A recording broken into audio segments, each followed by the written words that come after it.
Welcome to the Stereoactive Movie Club. My name is Jeremiah, and I'm here with Alicia, Laura, Mia, and Steven. And we're going to be talking about the 1964 film Dr. Strangelove, or How I Learned to Stop Worrying and Love the Bomb, directed by Stanley Kubrick. But before we go on, let's hear from everyone about one movie they've watched recently that they want to talk about here. Mia?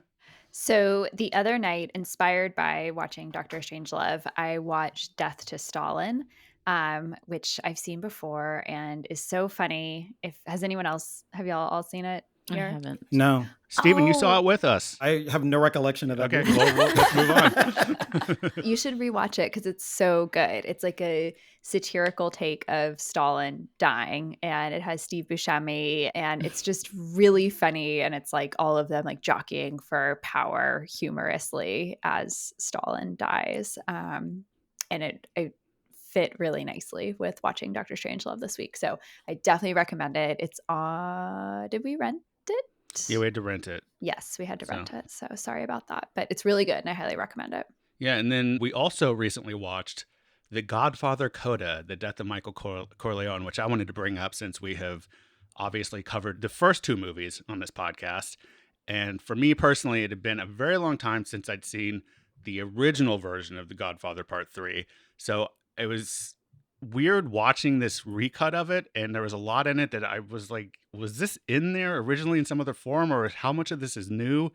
But ultimately, I didn't think it was very good still, and I had in my mind that The Godfather 3 is still like a good movie. It just couldn't live up to the first two. But I think after watching this, if the original cut is anything like this recut, it's a fucking mess. Yeah. But I mean, I think it's worth watching if you really like the first two, just to see it, just to say you saw it. But I mean, it is a step down in so many ways. But it does have like maybe the most quoted line from the Godfather trilogy, which is just when I thought I was out, they pull me back in. Pull me back in, yeah. It's weird that it's from that movie, but anyway, Yeah. Alicia. I watched the original John Waters version of Hairspray, the 1988 film. I had seen it. I saw it when it came out in the movie theater when I was like 9 or 10. And I remember really, really loving it as a kid and wanting to go home and learn how to do all the dances that they do in the movie and everything. Yeah, I just wanted to watch. I haven't watched a John Waters film in a really long time, and I love his stuff. And yeah, it held up for me. It's still a really funny, fun movie. That's a great movie. Mm-hmm. All right, and Laura, over to you. I watched The Unbearable Weight of Massive Talent because the summer's been pretty Nick Cage heavy, sorry, for me. It started in the beginning of summer where I broke up with a guy I was dating because I made him watch Face Off and he was really upset about it. So ever since then, I've been exploring all of Nick Cage's movies, and it was great to watch this one. I did notice there's a lot of swim scenes, like there's by the pool, but they never let Pedro Pascal not have his shirt on, off, so you couldn't really see him, even though Nick Cage is shirtless in a lot of scenes. I guess they didn't want him to look better. So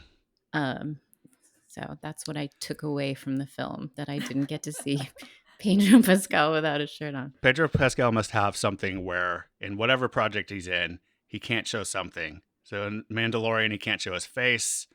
In this, he can't show his chest. He's such a great energy. He really went all out in this one. Yeah, I believe it, especially after seeing him in that Wonder Woman sequel, which What is a mess. a crazy mess of a movie, but he was Yeah. actually having a fucking good time. It He seemed does. like. He seems like he really loves what, Yeah. given it. He was also in the Kingsman sequel movie, where he was also having a really good time. So he's I a was ham. I was just going to say, I want to hear this breakup story when we're off mic. I know. Oh, yeah. me too. He was so mad. He took off. I was like, it's Face Off. We have to watch Face Off. Who doesn't like Yeah. Face Off? Sounds like good riddance. Yeah. Yeah. Who doesn't like Face Off? He did not like Face Off. And Steven, it's over to you. Okay. First of all, I'm very sorry I don't remember Death to Stalin. I'm sure once I watch the preview again, I'll remember. And I'm sure we had a really good time when we saw that. So I think we saw it Jeremiah, at yeah. Nighthawk too. No, we saw it at IFC Center. IFC. I knew it was like a Yeah. fancy. I remember we went to some place in the village and got some food beforehand and then, or maybe after the movie, I don't remember now, and then saw it, and it was a lovely time that Steven doesn't remember. I'm very sorry. I'm sure it'll come back to me once I see the preview. But the movie I saw this week was The Killing, and that was directed also by Stanley Kubrick. And it's a film noir movie. I saw it once when I was in college, and I remembered really enjoying it. So I thought I'd watch it again because also Sterling Hayden is in it. Mhm. He's one of the thieves in the movie. So I just wanted to see like him acting at a different role. And it was very enjoyable if anybody's seen it. It's actually pretty short too. It's under 90 minutes. So it's definitely something that you can kind of squeeze in as you're doing other things. Yeah, my favorite movie podcast, other than ours, is doing a Kubrick miniseries sometime this year. So I'm looking forward to digging in on the rest of his filmography again because he's my favorite filmmaker. It's my favorite film podcast. So, got to do it. It's just when worlds collide. Peanut When butter they and collide. chocolate. Sometimes they explode, but hopefully, whatever. Boom. Are you So, talking about mutually assured destruction? yes, Perhaps? of course. Getting us back on topic. So, for those who may not have listened to the show before, this is a podcast where the five of us are discussing movies that have appeared on Sight and Sound magazine's poll of the greatest movies ever made that comes out every 10 years. The next poll will be out sometime this year in 2022, so we're basically trying to watch some of the movies from past polls before the new one is out. And again, this time we are talking about Dr. Strangelove, or How I Learned to Stop Worrying and Love the Bomb. But before we get into the history and background of the movie, what did each of us know about it going into this viewing? Who had seen it before? If not, what were you expecting, if anything? And Steven, since you picked this one, can you start us off and also remind us why you chose it? I chose this movie because there are so few comedies that are on this list of movies that we're going over. And so every time we kind of come up with one, it seems like all the other movies are very heavy. So I wanted to have something that was at least humorous. At least if this one's going to be heavy, it also should be humorous. So, and then also people were surprised that I'd never seen the movie before. So I figured I needed to rectify that. And also, I had no expectations walking into this movie, so I was completely surprised by everything I saw. The only thing I knew about it was that it was kind of a parody of war movies, at least that's what I've heard. And then it was also a classic, and it's really well reviewed. All right. And Laura. I thought I had seen it, but I hadn't seen it. But now I've Okay. seen it. Was there something else that you had seen that you were confusing it with? I must have just seen flashes of it, Mhm. pieces, but I never really Totally. did. And Mia. I have seen it once before and just think it's so funny, still funny on a second viewing, obviously. And I mean, I think you could watch it 100 times and still find it funny. The main thing I remembered about it was everyone being in some giant room. And yeah, they're still in a giant room for a lot of it. So my memory was correct. Great. Alicia. Yeah, I had seen it once before, and I remembered really like laughing a lot when I watched it the first time. But this time, I don't know, maybe like because the world is in a little bit of a different place than it was when I saw it the first time. I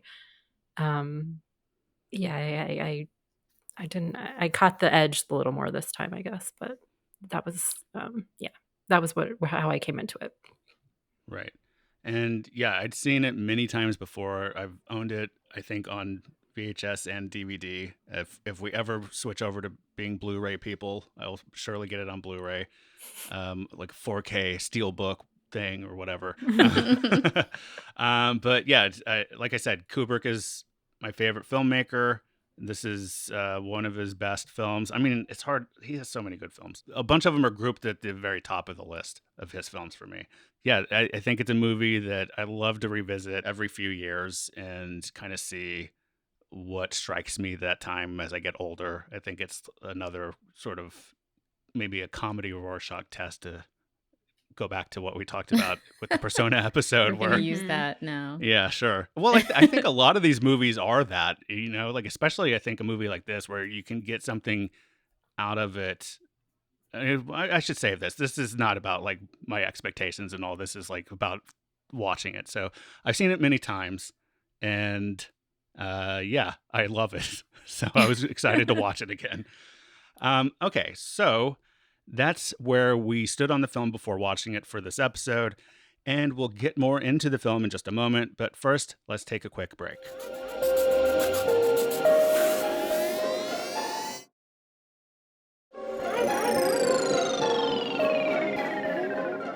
And we're back. So, as I've often done on the show, I'm going to read from an entry in the Ultimate Encyclopedia of the Movies, which I got when I was in high school and first getting into movies. As always, the parts that may be more subjective aren't for me personally, but perhaps we can delve into those things as we get into our group discussion. Stanley Kubrick's searing satirical attack on mankind's warmongering mentality forsakes none of its incisiveness to accommodate Peter Sellers' 3 tour de force character turns.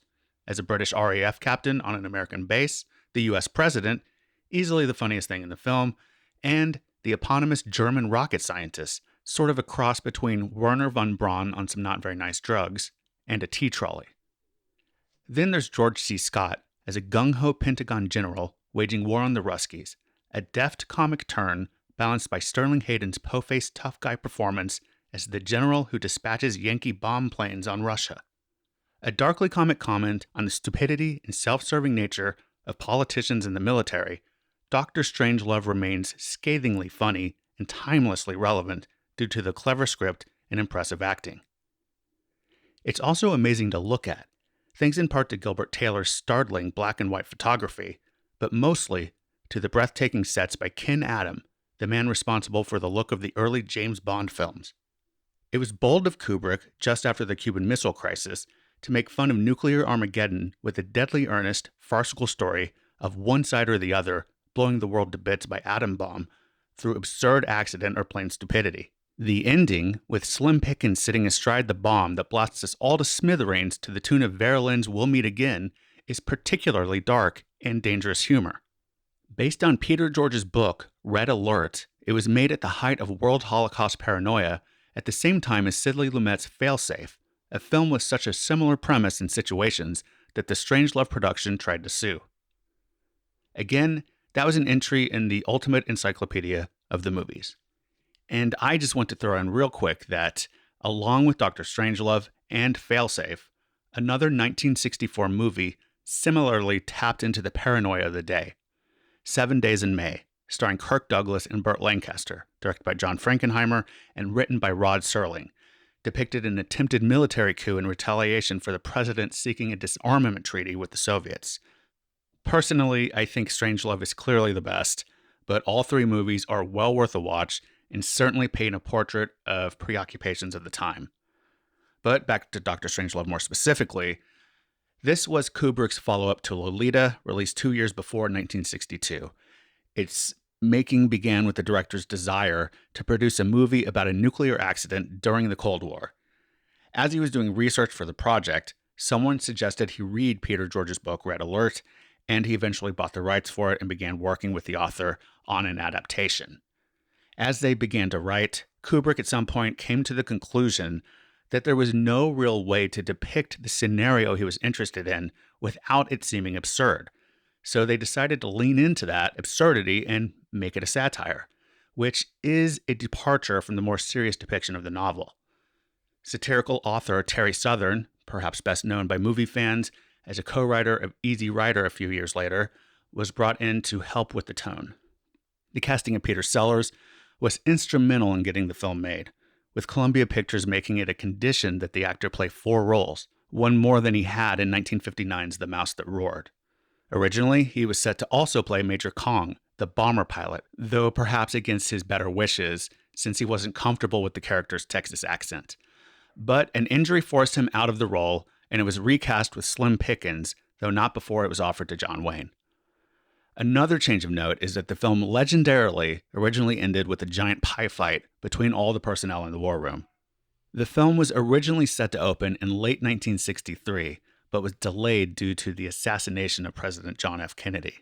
Instead, it was released in January 1964 to good box office, and it was eventually nominated for 4 Academy Awards: Best Picture, Director, Actor for Peter Sellers, and Adapted Screenplay, though it won none. It did, however, win 4 BAFTA awards, including Best British Film and Best Film from Any Source. And it was nominated for or won other Guild and Critics Awards as well. And to give a sense of what else was popular in the United States in 1964, My Fair Lady was the big winner at the Academy Awards for that year. Meanwhile, the top grossing films in North America were From 1 to 5, Mary Poppins, My Fair Lady, Goldfinger, The Carpetbaggers, and From Russia with Love.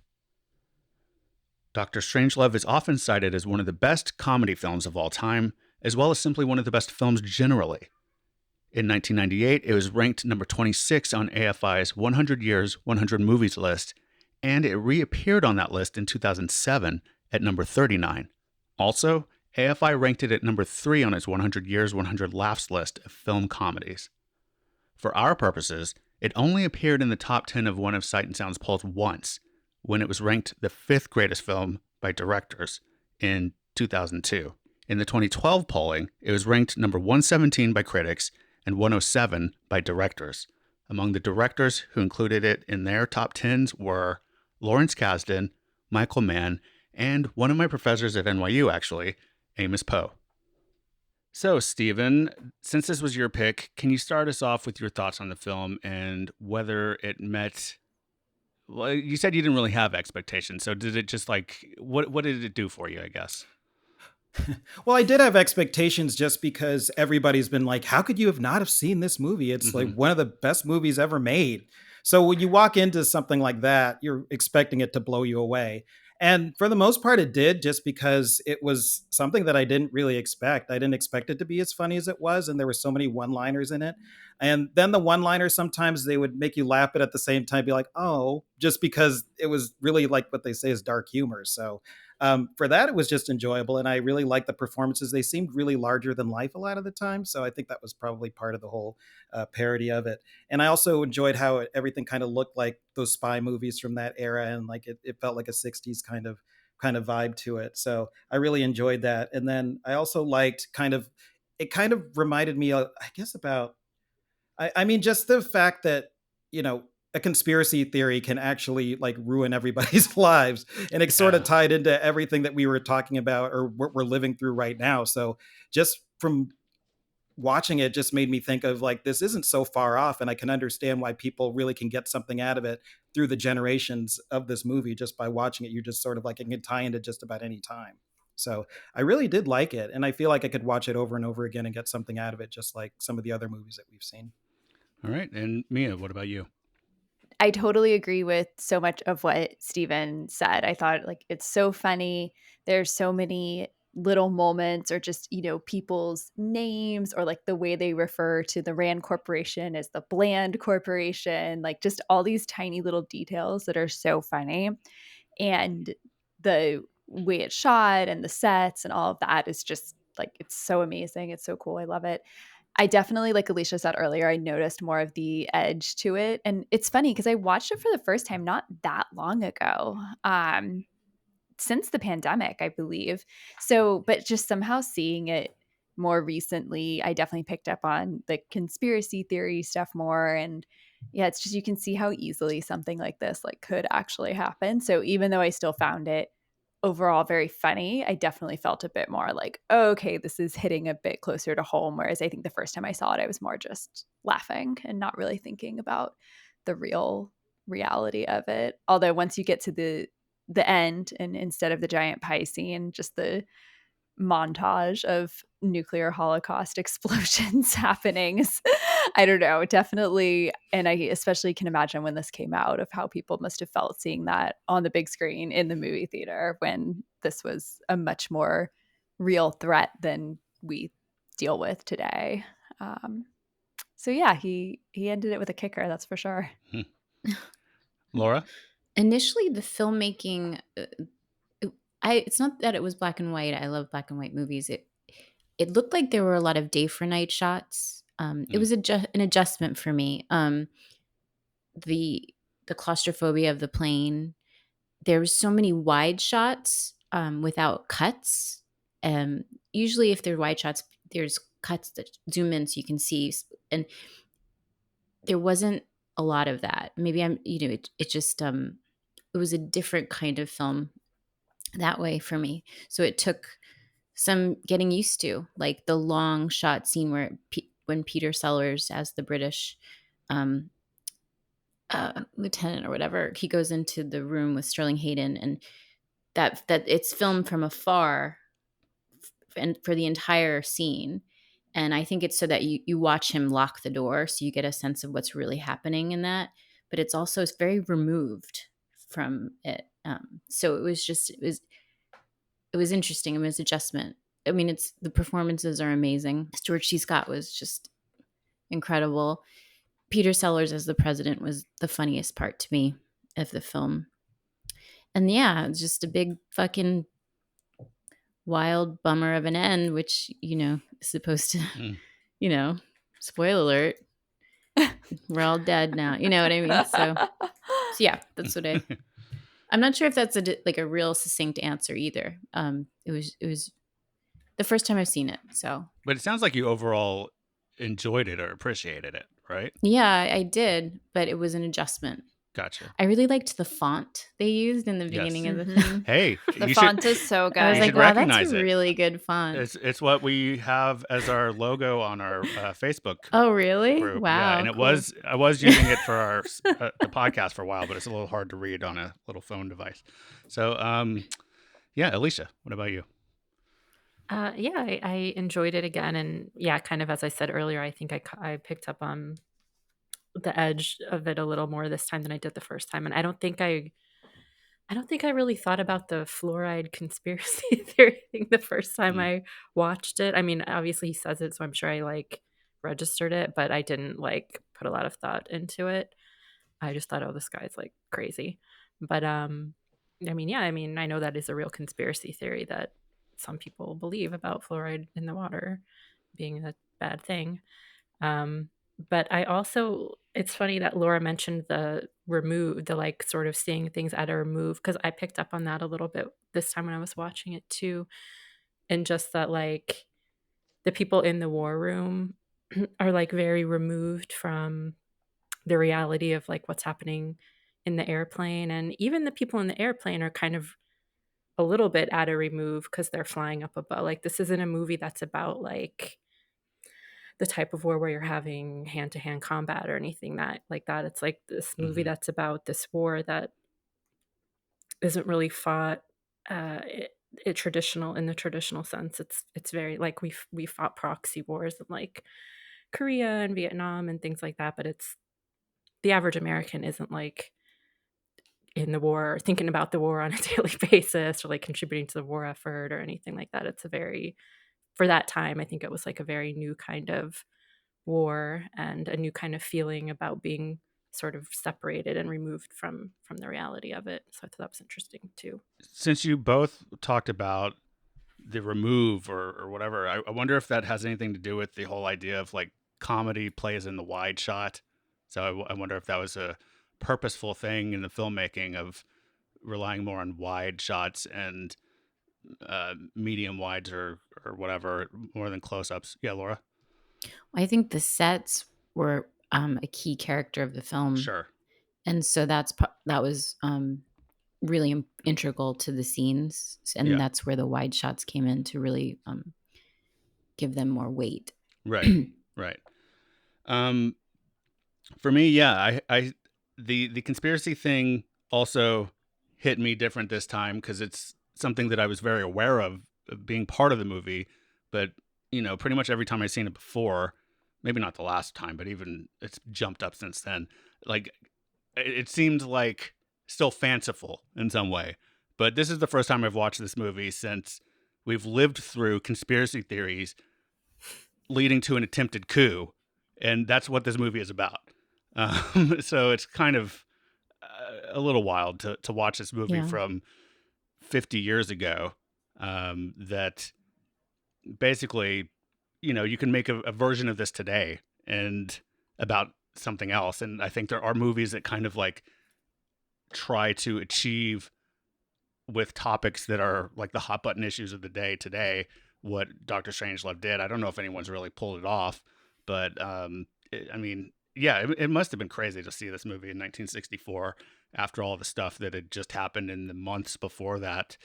And I don't know, it's weird. Like, I think that we live in such a different time. One thing I also thought about, like I pointed out in the info about the movie, 1964, there were basically three movies that all hit very close on the same topics or collection of topics about nuclear war and the possibility of a coup in America because of the what was going on in politics at the time. And so there was something sort of in the water, so to speak, other than fluoride, that there was some underlying concern. Fear of nuclear. Well, yeah, of course, but not just that. It was like a fear of the whole military industrial complex too. It came through in these three movies at that time. For some reason in my mind, I'm connecting it now to like, we're in the middle of an era where entertainment is obsessed with multiverses. There's 2 movies in theaters right now about multiverses. You can barely get through a day sometimes without someone talking about we're in the darkest timeline. And that's been going on for like 5 years. People are obsessed with multiverses. And I think that says something about our state of mind as a society today that comes through in our entertainment, but probably has some deeper meaning. But I don't know.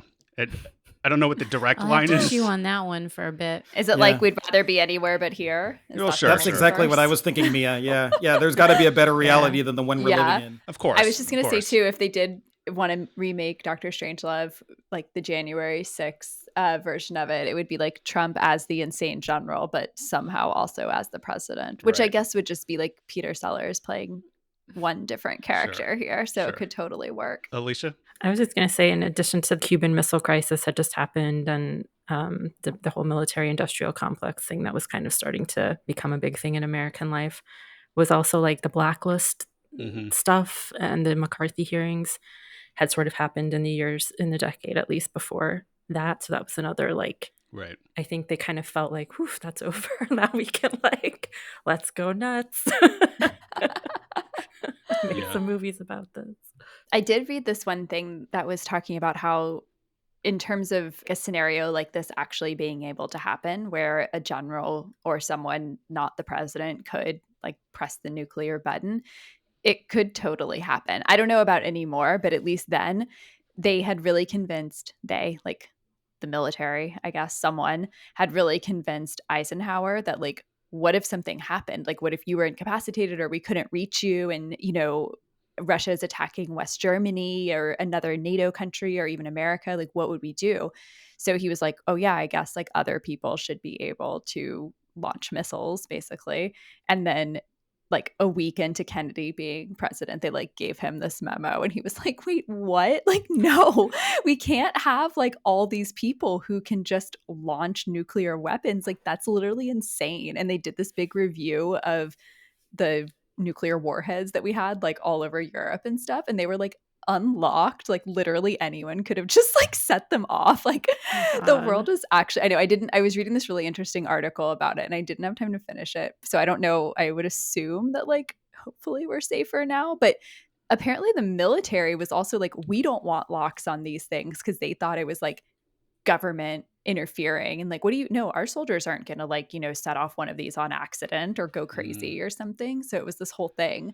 But yeah, like this totally could have happened very easily. It's crazy. I know like our military is supposed to be the reason we have like a so-called civilian like commander in chief is because they don't want only military people to be in charge of what the military is doing. But yeah, I don't know. It is scary, especially now. Even once they put the locks on them, the whole Air Force, I think, programmed them all, at least allegedly, to just be like 0000. And they're like, no, you need like actual codes. Yeah. They're like, okay, 1, 2, 3, 4. And they're like, no. So anyways, that was just funny. Password is just password. Yeah, basically. It's your birthday. I wanted to maybe circle back to the performances because I found it interesting, Laura, that you said you found Sellers's performance as the president the best or the funniest. I don't remember which were used or both. Funniest. Yeah. And I think I do now too, which I think that's another thing that like comes with age. I think when I was younger, because I first saw this movie when I was in high school, and I thought Dr. Strangelove was hilarious. I thought like the character of Dr. Strangelove was hilarious. I thought that his performance as the RAF captain was pretty funny, and the president is pretty dry. But that's where the humor comes from, and I recognized that at the time. But like, I think I actually find that funnier now as an adult than I did as a kid. And maybe I think I agree with you. I think I've also like come to really appreciate. I always liked the performance, but what is going on with George C. Scott throughout this movie is just other level, and it's kind of It's crazy super that he intense. basically got tricked into that performance. I know. What do you mean he got Wild. tricked? I don't know this story. So apparently Kubrick said, just do something really big. And he said, that's not what we're going to use, but we just want to get it out of your system and then like reset from there. And then he used all those takes. And, Oh, wow. and George C. Scott really basically was interesting. like, I'm never working with you again. But I think it's a phenomenal performance. One of his It's best. amazing. And it's, Yeah. it's just like, so it's like such an iconic comedic performance in so many ways to me. And, just little details, like you could watch him in the background of scenes when he's there, and he's just on all the time, and like making the biggest decisions in the smallest moments, and it's great. I love it. He was my favorite part of this watch. Like, yeah, just the way he's chewing on the gum all the time so intently, and when he's Smacking his putting belly. forth. Yeah, and when he's put towards his plan of like, oh, it'll only be 20 million people that die. And just the fact that he's a folder in front of him, but what target population, megadeaths. Yeah, which just like, that was great. oh my God. Yeah, he is so funny. Yeah. Loved it. I did enjoy the president more this time too. I think, like you were saying earlier, I had this memory of the Dr. Strangelove character being really funny, and he was. But I just loved the conversations that the president was having on the phone with the Russian. Yeah, people. those are my Totally. Dimitri. I was like, Dimitri, you're not more sorry than I am. I must have Yeah. had the same conversations over the last 10 years at work. Right. You Yeah. know, the same types of like That's what made it so ego appealing. massaging types of conversations where you're like, oh no, I mean, it's nothing personal. It's just la la la. This is just what it is. I mean, obviously I'm not dealing with nuclear destruction, but yeah, it that hit home for me a lot this time. Stephen. I think that was the appeal of it, because he was sort of like the everyman. He was sort of our proxy almost into the proceedings, as in like, this is how you would deal with it. And also kind of brought the Russians down to a different level too, by just seeing like, he kind of had to babysit this guy in order to get information out of him. So I just kind of enjoyed that interplay between both of them. Does anyone see it as a detriment? I would guess no from how everyone's talking about it, but does anyone see it as a detriment that no one else really in that war room other than the president, Dr. Strangelove, Turgidson, and the Russian ambassador are real characters? Like, someone might have a line here and there, but they're mainly like scenery, Yeah. Like, does that bother anybody? Like, should they be more involved, or is it just fine as it is? I think going back to my earlier point, it was an adjustment, but I don't feel like the film lost anything because of that in any way. Yeah. Okay. Anybody else? For me, it kind of felt very 60s, like shadow government type of thing to me. So I kind of was kind of enjoying it on that level, as it's like just a bunch of men in a room, kind of like the X-Files, like the cigarette smoking man type of person. I just pictured them all as like him, just like taking this all in and just being like, okay, so what's happening? Like, Yeah. Yeah, I thought it played really well into the remove that Laura and Alicia were talking about earlier, where it's just like these kind of faceless, but definitely no lines, no personality, just people making these decisions, or at least being in the room where the decisions are made, and like presumably at least have like contributed to this larger world where this situation is possible. I also read that even though they knew the movie was going to be in black and white, that they had the table covered with like green poker table fabric. There's a term for it, but I don't know what it is. Felt? Because what'd you say? Felt? Yeah, there's like a specific term, but yeah, like poker table fabric. And that was because Kubrick wanted the actors to feel like they're at this table, like playing a game of poker for the world, but basically. So I thought that was really interesting. I didn't know that watching it, but like thinking back on it, I was like, oh yeah, I can totally see how it's like this giant table that's, there's no way they can reach each other. Everyone's just kind of in their own little Right. thing with their cards. Yeah, I never the knew table that. was too big to really have any conversations. Mhm. So I feel like they were just going to be removed anyway. It's sort of like the movie The Parallax View. They sort of have like this consortium of people that you never really see. Right. So I just felt like they were kind of like, I guess, what do they call it? Not like Greek chorus, I guess, but just like people who are just sort of taking it in, but not really doing much. Right. Yeah, I mean, honestly, a table like that with that many people around it is kind of useless, isn't it? Like, there's no way for that to be useful for people to try to work together and have a conversation when there's that many people sitting like that. And there's no way. Like, it doesn't make any functional sense. It's just like great stagecraft, though. Maybe government is useless. Sure. Yeah. Well, that's what contributed it to me being like a movie, because it felt like one of those James Bond type movies, Right. where they had the big table and Yeah. people weren't really supposed to talk to each other, but you got the feeling that it was really grandiose. That Mhm. it's not practical, but it is like, oh, these people are making all the decisions. Also, there's like the random like buffet table in the back that's somehow Yeah. like completely set with a spread. Although I would presume in this situation, like everyone has been called to this in the middle of the night to come to the war room deep in the Pentagon, but somehow there's like a Thanksgiving dinner behind them. Well, that just shows you like where all their priorities are. I mean, everybody's way more interested in like covering their own ass as opposed to like actually solving this problem. making sure the president doesn't want to go down in history as like the worst mass murderer since Adolf Hitler, and just the guy at when Lieutenant Mandrake is trying to get the president on the payphone, and he's telling the guy to like shoot the Coca-Cola machine. Right. And he has the only way he can convince him to do it is to be like, what do you think's going to happen to you if they find out you didn't do this? Like, it's just very like everyone has these other, well, it's my job to lay out the table, so I'm going to lay out the table and not worry about anything else. Right. So I thought you were going to say too when he's like, you'll have to hear from the Coca-Cola Oh, yeah. Corporation or whatever, whatever that line is. Yeah, Oh my yeah. God, I die. Yeah. It's like It's all about the corporations. the world's Yeah. about to blow up, man. It's a definite pause for laughs line.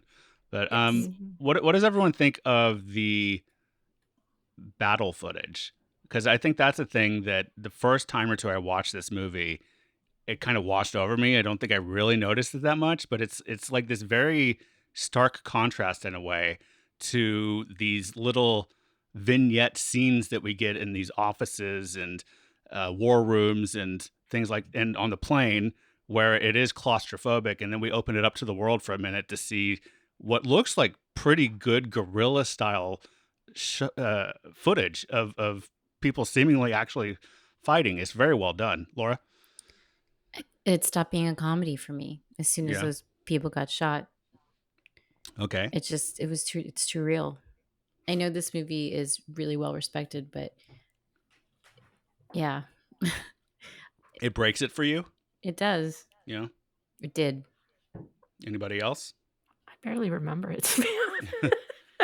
Well, that's what I'm saying. It's like it's almost easy to not notice it or forget about it, because what you think of, Yeah. to me at least, are the scenes that are actually happening with people and them talking to each other, and those moments with the soldiers. They actually do forward the plot in moments, but they are at the greatest remove of anything, really, because it's just these like faceless people in the distance for the most part. I think there's one scene where maybe you see some soldiers and they say something to each other and then they start firing on the incoming soldiers. But yeah, I don't know. It's just I think they are these weird slaps of reality in an otherwise increasingly over the top narrative as the movie progresses. So I don't know. Mia? Also, like Laura, like it didn't totally pull me out of it, but I noticed it more than I have when I had seen this movie before, and it definitely jolted me some, which I have to assume was the purpose. I think too, last time I saw this, there wasn't, I mean, there's always a war going on, but like there wasn't the war with Russia and Ukraine going on. And so I think watching this, where we are essentially in a proxy conflict with Russia right now, and every day in the news, it's, civilians being killed completely unnecessarily by missile strikes and war. And we know that all of this is going on. I'm sure we're only hearing like, a portion of the news that's going on, right? And like, so I don't know, just watching that definitely hit different, knowing that this is literally going on the other side of the world with Russia doing this now. So that was hard to watch. Mm-hmm. Stephen? For me, I felt like it was sort of like a means to an end. So for me, when I was watching it, I sort of just accepted it as this other kind of part of the movie, but it wasn't part of the whole narrative of the movie. So it was sort of like when you watch the news and you really only see like a snippet of some sort of battle footage, but you see all the other people who are just setting the policy talking about it. So it's sort of like it's sort of, you're numb to it almost. So when I saw those scenes, I just figured, oh, this is just part of like what we're supposed to see in order to get to the next scene. So I didn't really get any effect out of it. And I guess that sort of is a sad thing for me, where it didn't really affect me at all. Alicia? Yeah, I mean, like I said, I didn't really even remember it at all. I mean, I remember that that they had to come in and take over the base, but I didn't remember the like combat scenes. But I also just thought it was another way to like drive home how kind of useless Lieutenant Mandrake was. I mean, he is doing something, but he's not like doing anything soldierly there other than just trying to talk the other guy down. Well, he eventually gets the code, and since Yeah, it's Yeah, I yeah, don't yeah. see him as Yeah. useless. No, But, I don't mean useless in that. I mean useless as like a soldier. right. Well, I wonder, Stephen and Alicia, if your sort of like lack of noticing those scenes as much, I wonder if that has anything to do with just where we are now as a society. Like, we're used to seeing movies that are shot like that. We're used to seeing real footage of things on the news that look similar to that in some ways. Whereas I wonder if you saw this movie in 1964, if that would have been a more novel piece of footage that you're seeing on screen. And so I wonder if the effect just would have been different and it would have been more noticeable. Because I do think it's like people weren't really shooting movies like that before. It does look very guerrilla style, like someone went out and actually shot a real battle between actual armies or something. And I mean, like I said, I just don't think that was something you saw a lot then. So I bet it would have had a different effect. The reason why it did affect me so much is it's not because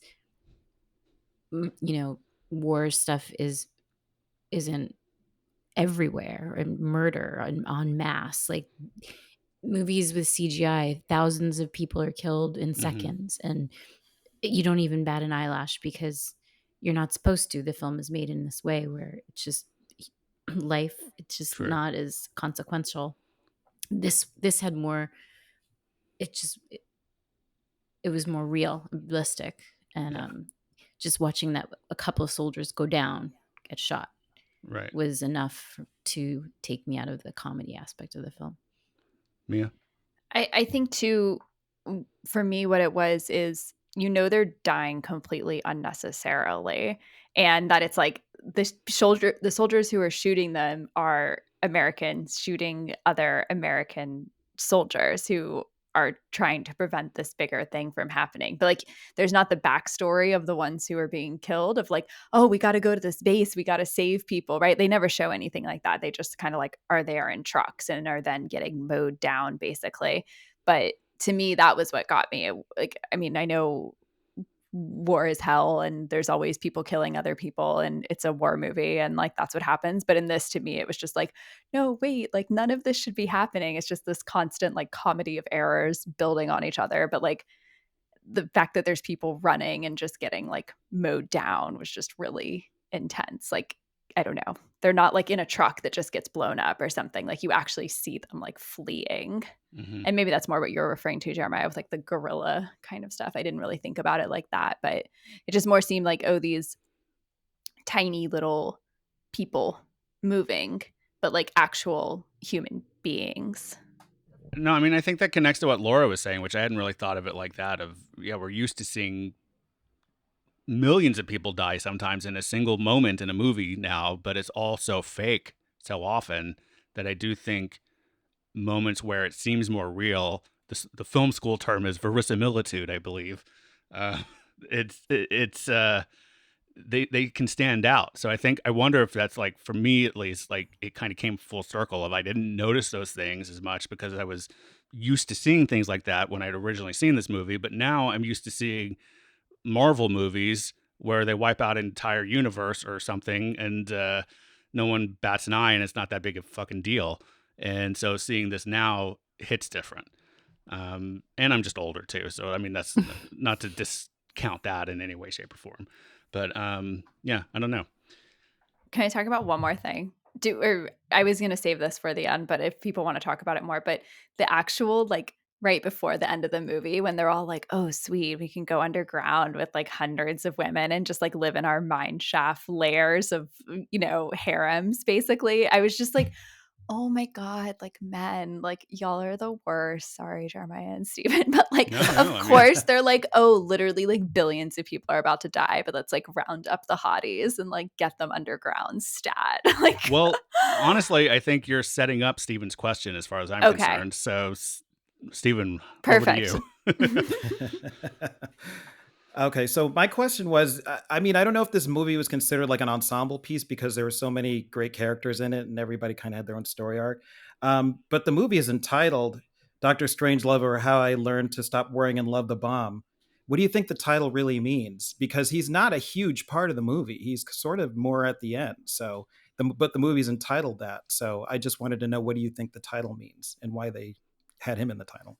For me, I think just the name Strangelove sort of well, there's like a lot of sexual dysfunction in this movie. So I think that that's kind of what that name is playing off of, and I think the fact that this man that sets all the action in motion is convinced that his sexual prowess has been drained because of the fluoride in the water.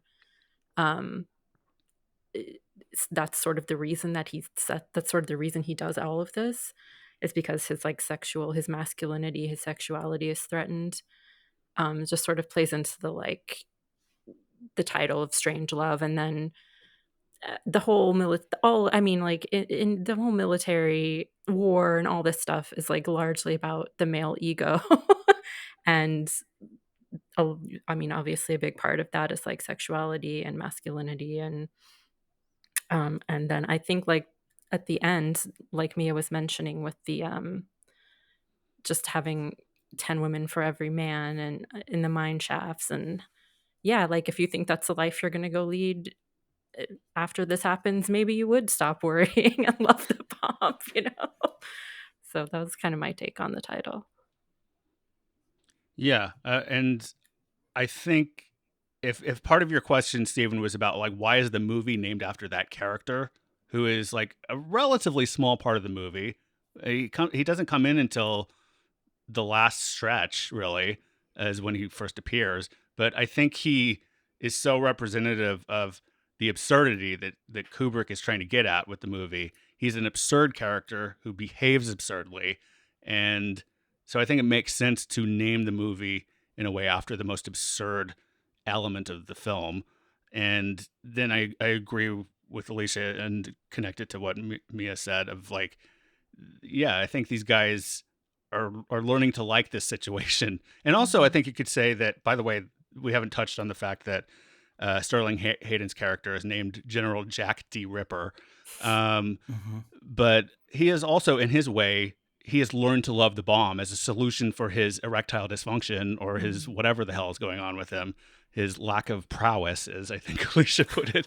And yeah, I mean, there's several characters in this that are coming around to the idea of nuclear war equals good. So, I mean, I also think it matters that because he's obviously a former Nazi, that mhm. the U.S., smuggled in, changed his name, which really happened Yep. to a lot of them. And and that he still has the same mentality. And this film is all, I think it's just about the warmongering and just the lack of humanity, I guess. And he encompasses that, Sure. or I guess, I don't know. Yeah. No, I think that's true. So, Yeah. Steven, or Mia, did you have Oh, more I to was just add gonna on it? say, I mean, I don't really have that much to add. Y'all did a good job on this. But just that, now Dr. Strangelove is gonna go to this underground bunker and, at least presumably on normal Earth, he has alien arm disease, which I guess I didn't think was actually a thing. I thought it was just like a funny thing for the movie, but is real. And, as a former Nazi in America, I presume like isn't exactly like killing it with the ladies, but like, yeah, now he's going to be like a sex god in this bunker. Also, when they brought all of the Nazi scientists to America, or like, science and tech people and stuff, they called it Operation Paperclip, Paperclip. which is so funny. It's like literally the most boring name for the most devious thing, which I'm sure was on purpose, but Alicia? I was going to say something, but I don't know if Steven had anything he wanted to say. Well, yeah, I wanted to turn the question back to Steven. And now that you've heard everybody else's ideas on it, like, have you come to a conclusion for yourself about your question? I mean, it did make sense, everybody's responses to it. So that's just my question was, since he was such a minor character, why would you name it after that? 'Cause I would feel like you don't need the other part to it, or like, love the bomb, or, you call it something like peace on earth or purity of essence, because that was in the background of a lot of the different scenes, just because but, just as you boiled it all down towards the end, it was sort of more about, how to solve your problems by using a bomb, which, shouldn't be something that people should strive to do, but that was the solution in this specific movie. So I actually did have a question about that, because I wondered about it when I was watching it, so I didn't really have a solution to it. Right. And just for the record, apparently some of the other titles they considered were Dr. Doomsday, or How to Start World War III Without Even Trying, Dr. Strangelove's Secret Uses of Uranus, and Wonderful Bomb. Wonderful Bomb? Yeah. And to the point about Strangelove is going to go into the mine shaft and become a sex god, apparently in the 90s, Kubrick wanted to make a sequel to this movie, and he wanted Terry Gilliam to direct it, and it was basically going to be about Dr. Strangelove becoming a sex god in this new post-apocalyptic society.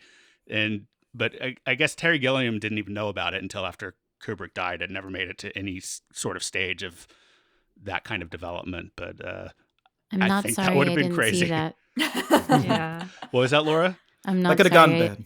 Yeah. I could do without that, honestly. Yeah. I just wanted to add something about the mine shaft. I just remember that conversation that the general had at the end, talking about they didn't want to have a mine shaft gap with Russia. yeah. And so I was thinking more about like, yeah, they could set up these mine shafts, but the same thing is going to happen again. So that's why I was really focused on that part of it. Just like, the more things the more things change, the more things stay the same. We're still going to have the same problems going over and over again. So that's what I was just thinking about with that. Alicia? I don't want to beat up any particular religion, but I did recently watch Under the Banner of Heaven on Hulu. Oh, we started that. Yeah. And it's really, I drew a lot of parallels with the whole the way they want things to go after the Holocaust, with a lot of the ideas that Mormon fundamentalism, I should say, not like your average Mormon person, is trying to live their lives, especially with like conspiracy theories, buying into these conspiracy theories that the government is doing all these nefarious things. It was and I think that it's really relevant today still. Like it's obviously, as we've already mentioned, but I would just recommend Under the Banner of Heaven in addition to this also. Okay, so those are our thoughts on Dr. Strangelove. We'll share our final thoughts on the movie and answer our bonus question after this break.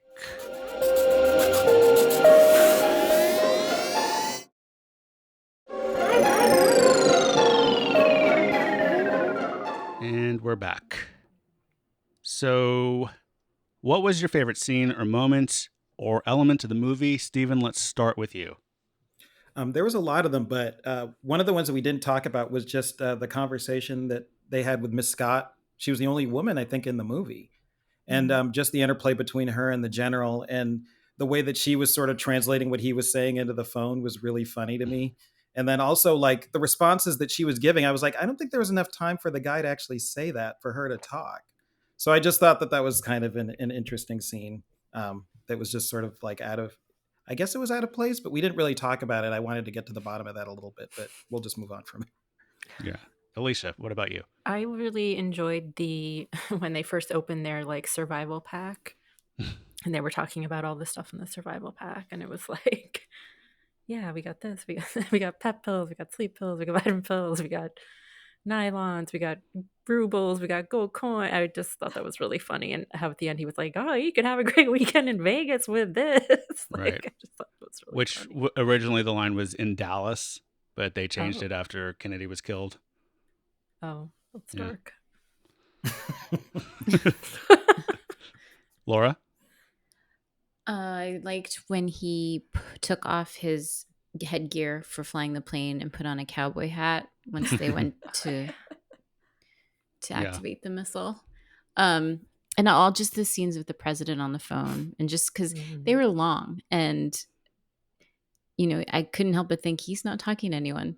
Right. He's just super wild, and that's what I liked about it. Yeah.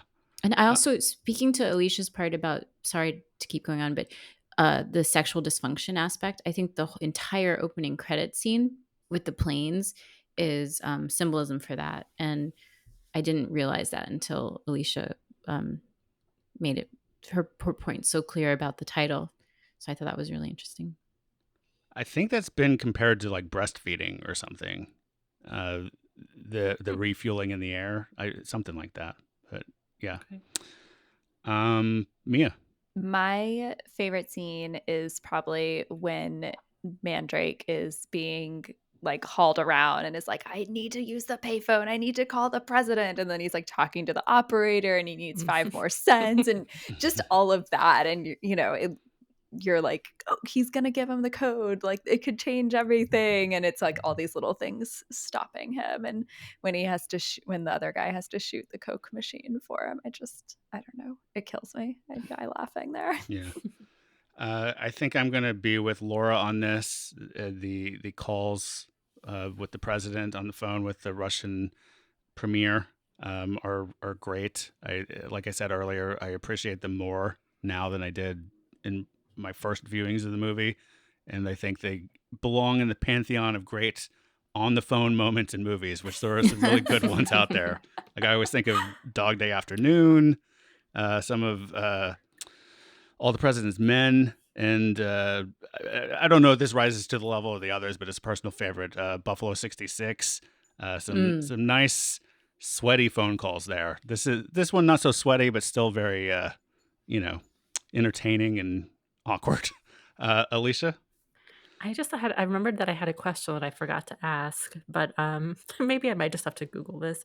What happens if they shoot down a plane? Like if they had shot down that plane that ended up dropping the bomb, wouldn't the bomb have fallen and possibly exploded anyway? I don't think that's how they work. How do they? I think they so have I'm to gonna be. have to Google this. I think they have to be detonated. Like they have to be armed and detonated a certain way. Like I don't think they can just go off from like it's not like a thing of gasoline or something. Okay, I don't know. Maybe. Okay. I No, don't know. it is, based yeah. on the article. Is it okay? They made it seem like I guess it was still detonating. I mean, they it, shot but- down like 3 of the other planes or Yeah, something, yeah. right? Right, In the movie. yeah. That's why Yeah. I was like, wait a minute. what So within the happened to world all of the this? movie, at least, that's how it works. Yeah, in the world of a Yeah. lot of movies, that's where I'm getting my information from. But yeah, they can shoot down planes because it hasn't activated. There's certain activation codes or certain ways you're supposed to do it in order to get it to activate. So Right. Okay, I guess I understood that for like typical like missiles or bombs or something, but I would have thought like for such a big bomb that you wouldn't necessarily want to take the risk of shooting that down. But maybe it does. Maybe there are more steps than like. Yeah. I mean, Yeah, I don't think it's ideal. No, I mean, I of think you got to course, get out but- there and recover it as soon as you can and make sure, it doesn't go haywire somehow. But Yeah, I just was thinking of those. I just think of plane crashes you see where like everything, sometimes just like everything is destroyed in just like a regular plane crash without a nuclear bomb Sure. being Yeah. on board. I bet there's I a don't know. chance that it So- could go off, but I think it's not as likely. So I feel like it could crash and it could still go off, but it's not as likely as if. Right. Another scene I really liked actually was I feel like we didn't talk about like a lot of stuff in the plane that much, but all of the plane technology, I was just so fascinated by this. Like when they sent them the code at the very beginning, I was like, wait, how did they do that? Jeremiah's like, I mean, they just like would send stuff to planes and they'd receive it. But I was like, but literally, how did they make those things turn in the plane? Like, that's crazy, right? Like, how did that happen? And then I get that they're on like a secure radio thing and can't communicate. But then just, I don't know, all the like the navigator, like taking all the little writings and figuring out where they're going and how much gas they have left. And then when they're flipping all the switches for the bomb, I don't know. I thought that was really cool and like is really building the tension in a really good way, but also just like, oh, this is how a plane works. Cool. Yeah. You get some good Thanks, Stan. you get some good Kubrick zooms in there. I think you don't get a lot of those anywhere else in the movie, really, maybe. But yeah. All right. So has the movie, as far as you're concerned, stood the test of time, or another way of framing it, do you think it resonates today? Mia? Yeah, definitely. Definitely has definitely has stood the test of time, and I think definitely resonates today. I think obviously even just having watched it like 2 or 3 years ago and now watching it post coup like you were talking about, Jeremiah, and when we're having a war with Russia that's dominating the headlines, like there's just so much more stuff to pick up on in here, and it just feels so much more real in a way that, I know it's a comedy and all that, but like obviously there's huge corn cobs full of truth in this movie too that I think are popping all over the place on this viewing for me. That is an amazing expression. Yeah, I've never heard Take that it. one before. Totally mix fucking take all those metaphors. Wow. Steven, how about you? My work here is done. Thanks. Tip your wait staff. Yes, it does resonate, definitely. Just the bombastic characters of, the people who are supposed to be in charge of the military, they're just as crazy as everybody else. That's what I figured out. And then it really dawned on me when I was watching that whole speech about the rainwater and like what Russians drink and then the fluorinated water. We've seen this happen with COVID. You see people who seem perfectly rational and then they just have these like batshit crazy conversations about stuff. You're like, where do you even get this information from? But they're saying it with a straight face and, they're in charge. So it sort of like really hit home for me at that point, saying like, wow, you could really watch this movie anytime and get something out of it and feel like it's relevant today. Right. So, Alicia? Oh yeah, same. I mean, just what Mia and Stephen both said. Like it's ridiculous and like shameful how relevant this still is. It's ridiculous. Right. Yeah. Laura? I concur with everyone. Okay. Yeah, I mean, Yeah.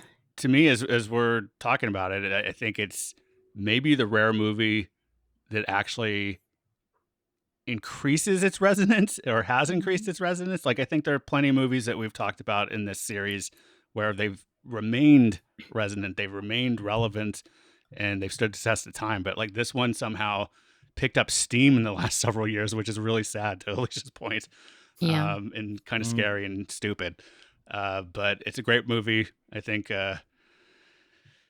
too prescient, unfortunately. But yeah, I don't know. Maybe at some point we'll as a society move past this bullshit way of being. But maybe it's kind of good that they were experiencing this stuff this long ago and the world didn't end. Right. Maybe there's some hope. Right. That's one way of looking at it. Sure. Yeah. Okay, so over to our bonus question. Stanley Kubrick is usually thought of as a very serious filmmaker, but with Dr. Strangelove, he made one of the most respected comedy films. And The Jerk, starring Steve Martin, is famously said to have been one of Kubrick's favorite films. So what's a comedy made since his death in 1999 that you imagine he might have enjoyed? I had one and then I thought of another one while we were talking. So the one I had was Jojo Rabbit. which if anyone saw it, it was very funny, but also Nazi adjacent. Well, more Nazi filled than this movie was even. It's a little boy during World War II, and Hitler is his imaginary friend. And it's very funny, but also very dark and poignant. And so I don't know, I got a very similar vibe from this one. But then as we were talking, it made me think of Office Space, mostly because of the phone call. And Alicia, what you were saying about like you've been on phone calls like this where you're just like, oh yeah, no one is more sorry than me. And it just made me think of Office Space, which I feel like it came out in 1999. So, maybe he got Maybe to he see saw it, maybe he didn't. Maybe We he don't saw know. it, So yeah. Let's hope so. Yeah, Yeah. I really hope so. Laura, how about you? I thought of Step Brothers because Step Brothers is hilarious. Nice. Very in the same vein as The Jerk, too, I think. Alicia. I've never seen the full movie of The Jerk, so I was a little bit I wasn't fully clear on the reference there, but I thought maybe Barat because that's kind of like a bumbling, ridiculous character, but there's also like some political commentary in there as well. But then I also thought maybe like Idiocracy. That one too. You stole I my don't know. answer. I was going to say no. Borat. Yeah. Oh no. Yeah. Sorry. How dare you? No, Great minds, but I great agree with you. minds. I think he would have loved that movie because it's absolutely ridiculous. I think it's a different kind of filmmaking than was happening before that. I'm not making a judgment call necessarily about whether that's good or bad, but I think he would have been very interested in that movie. Yeah. And coming back around to Steven, what about you? I said this is Spinal Tap just because it was sort of like a parody type of movie. Well, I mean, it's a little bit funnier and it's not very political, but I felt like he would have liked it. Well, that was out it's when he was great. alive. Oh, it has to be when he was dead? Yeah. Well, that was the question. Was like something since his Oh, death. okay. Let's see. When did he die? 99. Yeah. I had two other ones, but they were right before he died. The other one was To Die For, which I thought maybe he would have really liked. And Austin Powers, which I think came out in 1997. Right. Okay. Well, he may have liked those. I don't know. I also do think he would have liked The Death of Stalin or just about anything that Iannucci makes, like Veep or Thick of It, In the Loop. Those things I think owe a lot to Dr. Strangelove in the first place. So I don't know. Maybe he would have hated them because of that. But who knows?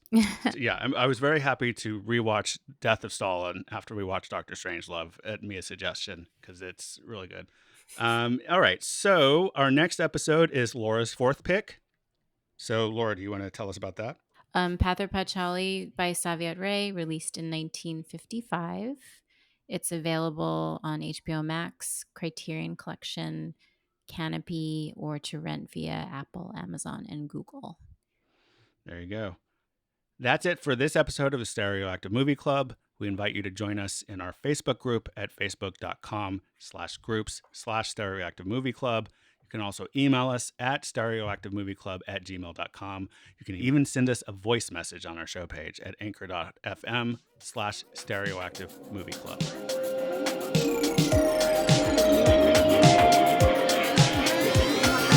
Stereoactive Movie Club.